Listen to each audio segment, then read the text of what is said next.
Hello and welcome to our last episode this season of The Final Whistle. We've got a lot to talk about, especially with the NBA, as we're now getting set for our finals, this final matchup. We know one team who's going to be the next. So we're going to talk about that, as well as our NFL playoff projections, basically, for this upcoming season in fall. So we're kind of far out from it, but we're going to talk about it. As always, I'm your host, Jude Binkley, here with my co-host, Aria Damavandi. So let's get right into some of the news that we have to talk about this episode. All right, so we had one of our conference final matches decided last night after the Warriors. What'd they do, Aria? They swept the Blazers. Yeah, 4-0. Last night swept them. And what'd you think about this series? Do you think Portland had any chance from the get-go? I never gave them a chance to win the entire series. I thought it could go to 7 or 6, though. I expected way more out of them, but they just got flat out destroyed. Simple as that. Damian Lillard did not show up as we thought he could, and it just didn't go their way this series. And what I said in last week's episode, it really came down to their backcourt, Lillard and McCollum. They just got worn out at that point. And we saw Myers Leonard take over, MVP of that game, at least for Portland, which was interesting. But I think the biggest storyline from this is KD and what's going on with him, because he missed this whole entire series. Warriors still did it in 4. What does this mean for KD? This showed that Warriors could clearly win without KD. I mean, they did it before, even though Carey was hurt and all of that stuff. But they still beat LeBron and the Cavs by themselves with no KD, and they successfully did it. So they're showing that KD isn't the only reason that they win that they can win the championship. They can clearly do it without him. And Steph Curry has been taking over the games. He's been shooting lights out from the field, and Draymond Green has been playing excellent defense and team basketball. So that was one of the key difference that won the game. Yeah, so what you said, this series shows that the Warriors have never needed KD. We've seen the old Steph come back in this series, which has been great to see, very scary for every other team. But I think this goes to show for sure that he's leaving this offseason in free agency. I think undoubtedly he's going to become a New York Knick. He's going to try to assemble his own team and create his own legacy, because ultimately KD's goal is to prove himself as the best player in the world. And he's not going to do that in Golden State when it's not his team. It's Steph's team right now. We see the old Steph, especially with KD out like this. So he's going to go to the Knicks. He's going to try to form his old team. Even if he can get him to, the Eastern Conference Finals, he will be hailed a hero. Because think about what Carmelo Anthony did. Yeah. If you do something like that, Kevin Durant, that's proving yourself. The best player in the world. That is his ultimate goal. And New York's where he's going to find that. I don't know if you think that there's any other opportunities, any other teams you might want to look at. But I think undoubtedly, with what we've heard, even already going on in the Golden State locker room and from other players and front offices in the league, I think absolutely he becomes a New York Knick in a month. Yeah, I can't see any other team for Kevin Durant. It's either the Knicks or he re-signs with Golden State, and that option clearly kind of just vanished out of my mindset right now. I think it's just the Knicks for me. I don't see another team, because now Warriors just proved that they can win without him. All of their key players were stepping up, showing that they can. They just swept the Portland Trailblazers with 2 elite players, and they did it with no Kevin Durant. So that clearly showed that they have what it takes to potentially beat the Bucks in the finals, who we have going to the finals as well. So do we want to move on to that next series then, which is now we got a game going on tonight. Bucks currently lead at 2-1 against the Raptors. A very entertaining series, especially Kawhi Leonard. Went into a double overtime on Sunday where the Raptors pulled out that 118-112 win. Aria, how do you see the rest of the series going? I think the Bucks will probably win in 6 games. They're just playing more team ball. They're playing more sound defense. The Bucks almost won the game again.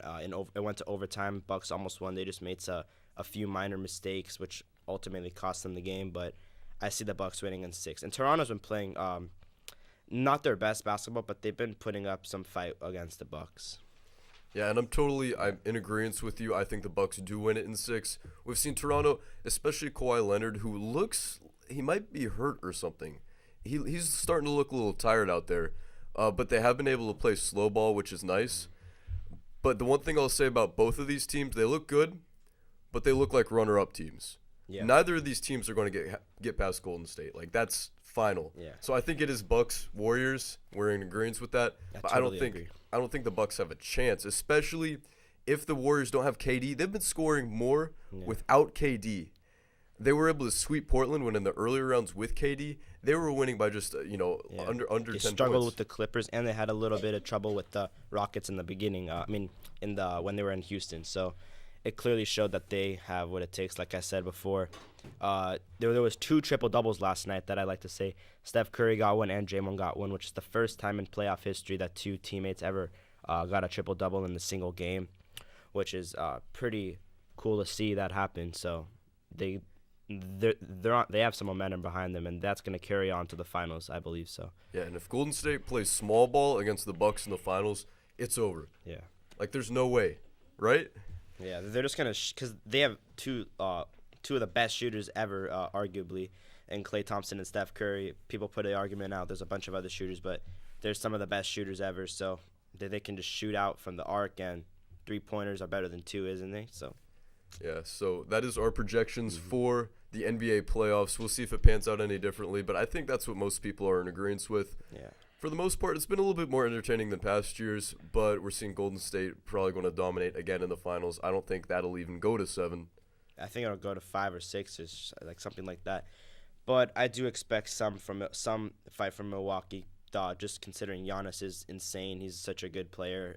He's MVP potential. I hope that he wins MVP.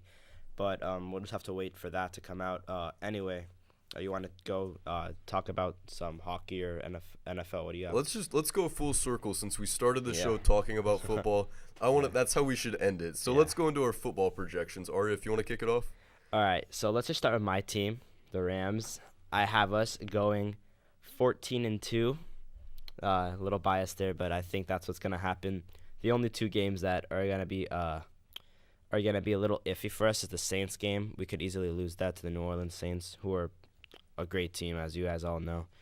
And I don't think we're going to lose this game, but I think the Browns game could be a close one. Just I have to see what they're made of, see what all the hype's about. And then Pittsburgh's, people aren't going to be like really eyeing on that game, but Big Ben's one of the best quarterbacks, and they have Juju Smith-Schuster, an elite receiver, and it's in the cold. Rams do not play good in the cold, so that's one game you need to watch out for as well. And looking at the NFC West, I do think the Rams win. I do have the Rams winning it. I think the Seahawks are going to be a bit tougher of an opponent this year. I just think they've gotten stronger across the board. DK Metcalf, one of the best receivers in the draft, if not the best, and he was picked in the end of the 2nd round, which is a little bit of disrespect thrown at him. But at the end of the day, he's a Seahawk now. He's happy with this team, and Russell Wilson has a new big target that's going to be tough for quarterbacks to handle. Yeah, and I could see the Seahawks maybe not winning the West, even though I know in some projections they actually are. I could see them winning like 11 games and getting in as a wild card team in the NFC. Yeah, I think they can do a wild card game. Yeah, I agree with you. I want to run through the rest of the NFC. I think the NFC East is going to be close. I think between Dallas and Philadelphia, it's close. I do have Dallas, though. I just think winning, as an organization, they're put together a lot better. But Philadelphia, I mean, they've had the success in the past. I shouldn't say organization put together better. But Ezekiel Elliott, I think he's incredible. And I don't know. I'm not super high on Philadelphia after all their success. There's going to be some regression. In the NFC North, I'm high on the Minnesota Vikings. I think they're going to have a bounce back season as well. Even though the Bears had a great season last season, I think the Minnesota have too much star power on their team. They have Adam Thielen, Stephon Diggs, Kirk Cousins, who was a bit off last season, but I think they can bounce back and win their division. But I think it'll be a close one with Bears right behind them too. And what you said about the Bears, they were a 12-win team last year. Incredible, especially with that insane defense. I think they'd make it in as the other wild card team. I think ultimately wild card's going to come down to Chicago, Seattle, and looking at the NFC South, I've got the Saints as the 1st seed. So that put the Falcons at 2. They might be a wild card team. Drew Brees, incredible. Melvin Ingram, great running back. I don't think that the Saints are going to go anywhere, especially from last year. Incredible, making it to the NFC Championship. I think they're for sure going to take the South. Right, yeah. I have the Saints winning the South as well. I don't have them winning the conference, though. I have Rams as the 1st seed in the NFC and then Saints right below them just because of how the Rams ended their season. They have that Super Bowl regret, so I feel like that's going to carry in as they're their motivation behind them. They want to get back there and they want to win that trophy. I listen to all of their interviews with people. They're all past that, but I can see it in them that they still want that win. They want that trophy. So that'll be a motivation. And the Saints still have motivation too after that blown pass interference call that we'll never forget about.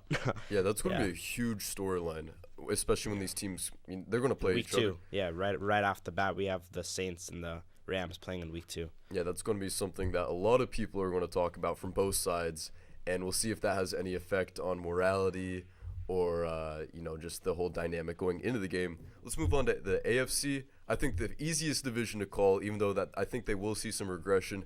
Patriots are taking the AFC East. Nobody else in the conference can touch them. Maybe Bills will be second with, 8, 9 at the best wins? I agree with you. Yeah, I don't see Dolphins doing anything. I don't see the Bills doing anything crazy. Yeah, I think the Patriots are just going to ultimately win the division there. And potentially win the first seed. I don't think they're going to get the first seed, though. I feel like the Chiefs will get the first seed.